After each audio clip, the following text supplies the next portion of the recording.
নমস্কাৰ পোনপ্ৰথমতে মোৰ মৰমৰ ছাত্ৰ-ছাত্ৰীসকলক মোৰ এই চেনেলটোলৈ স্বাগতম জনাইছো। আজিৰ ভিডিঅ'টোত আপোনালোকক ক্লাছ 8ৰ এনচিইআৰটিৰ চেপ্টাৰ 2 45 পেজত থকা ফিগাৰ ইট আউট কোৱেশ্চনত 10 নম্বৰ কোৱেশ্চন মই এটা সলভ কৰিব লাইছো আৰু 10 নম্বৰ কোৱেশ্চনত কি কৈছে যে 64 is a square number 8 square and a cube number 4 cube. That means 64 to 8 ৰ স্কয়াৰ কৰিলে আমি 64 পাম আৰু এটো 4 ৰ কিউব কৰিলে আমি এটো 64 পাম। নেক্সট হৈছে কি are there other numbers that are both squares and cube. So এনেকুৱা ধৰণৰ আৰু বেলেগ সংখ্যা আছে নেকি যাৰ স্কয়াৰ আৰু কিউব একে হয়। ক্লিয়াৰ? তাৰে পিছত হৈছে কি যে is there a way to describe such numbers in general. তো এই প্ৰসেসটো আমি জেনাৰেলি কেনেকে ডেসক্ৰাইব কৰিম। ঠিক আছে। সো আমাৰ এই প্ৰথম পাৰ্টৰ এনসাৰ হ'ব যে এনেকুৱা ধৰণৰ আৰু আমাৰ সংখ্যা আছে যিবোৰৰ স্কয়াৰ আৰু কিউব একে হয়। ঠিক আছে। তো এটা নেক্সট পাৰ্টটো মই দেখুৱাই দিছো আমাৰ যেটো ইন জেনাৰেল প্ৰসেস কেনেকে ডেসক্ৰাইব কৰিব হেতু মই এটা প্ৰসেসটো দেখুৱাই দি আছো। চাও এটা প্ৰথমতে আমি যদি এইটো প্ৰসেস চাব যাও আমাৰ কি হয় যদি আমি কোনবা সংখ্যা স্কয়াৰ কৰো তেতিয়া হলে আমি এনেকুৱা ধৰণে লিখো। ঠিক আছে। আৰু যদি কোনবা সংখ্যা যদি আমি কিউব কৰো আমি এনেকুৱা ধৰণে লিখো। হয়নে? তো এতিয়া আমি এই পাৱাৰ দুটা যদি মাল্টিপল কৰো সো মাল্টিপল কৰিলে আমাৰ কিমান হ'ব 6। সো আমি এটা সংখ্যা দিলো সাপোজ a দিলো।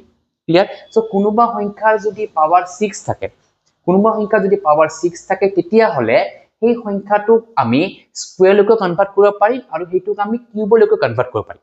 ঠিক আছে। তো ক্লিয়াৰ যে কোনোবা সংখ্যাৰ যদি পাৱাৰ 6 থাকে তেতিয়া হলে হেতুক আমি স্কয়াৰলৈকে কনভাৰ্ট কৰিব পাৰিম বা কিউবলৈকে আমি কনভাৰ্ট কৰিব পাৰিম। এটা আমি কেনেকৈ কৰিম?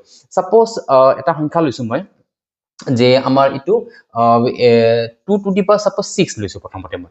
সো 2 টু দি পাৱাৰ 6 ক মই লিখিব পাৰো 2 স্কয়াৰ আৰু হোল কিউব লিখিব পাৰো ইটো কিউবত নিছো। তো কিমান হ'ব 2 স্কয়াৰ মানে 4। So 4 cube is equal to 64। ঠিক আছে। সিমিলারলি আমি ইটো 2 কিউব দি হোল স্কয়াৰ কৰিব পাৰো। এবাৰ আমি কিউবত নিছো স্কয়াৰ দি এবাৰ আমি কিউব টু দি স্কয়াৰত কনভাৰ্ট কৰিছো। তো ইটো আমি কিমান হ'ব 2 কিউব মানে 8 স্কয়াৰ মানে 64। So ultimately 2 to the power 6 ক আমি এই দুই ধৰণে ভাঙিব পাৰিছো। ভাঙিব পৰাৰ পিছত আমাৰ ৰিজাল্টটো কিন্তু কিমান একে পাই আছো 64। সিমিলাৰলি ইটোটো আমাৰ ইয়াতে দিয়া কোৱেশ্চন গতিকে মই আন এটা एग्जांपल লৈ আছো। সাপোজ মই 3 কিউব লৈ 3 টু দি পাৱাৰ 6 লৈছো।